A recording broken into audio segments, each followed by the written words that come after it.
Nous disposons d'une ligne de production à fabriquer les savons, qui ensuite, en fin de cycle, se met sur palette. Je vais vous faire voir comment ça se passe.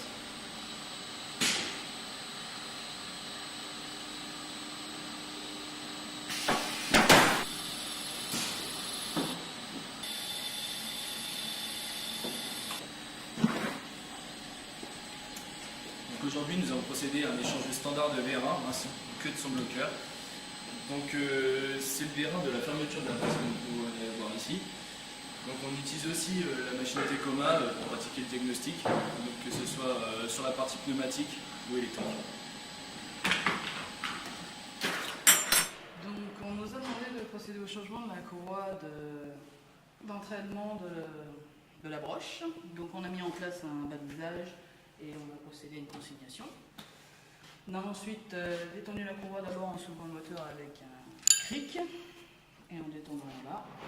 Donc là on l'a changé, on va procéder à la tension avec le boulon juste là et on va vérifier que la tension est correcte grâce au sonomètre.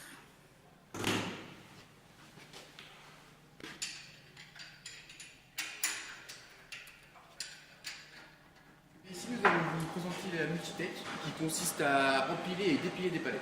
Vous allez voir.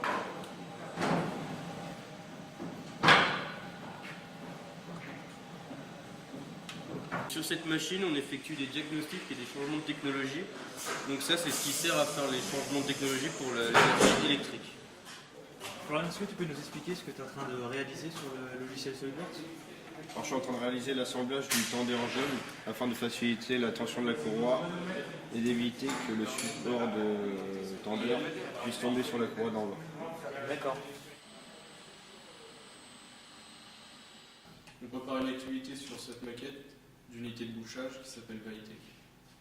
Donc on a fait pendant cette activité un programme qui s'appelle un graph set, donc avec des étapes de transition. Donc en fait on envoie ce programme-là, on l'envoie vers un automate qui l'envoie vers la maquette. Donc cette maquette elle est composée de plusieurs éléments, des distributeurs, des vérins, des flacons, des bouchons.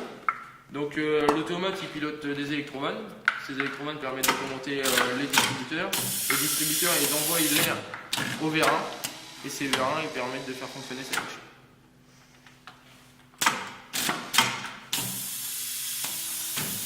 Nous avons réalisé le câblage de ce convoyeur avant.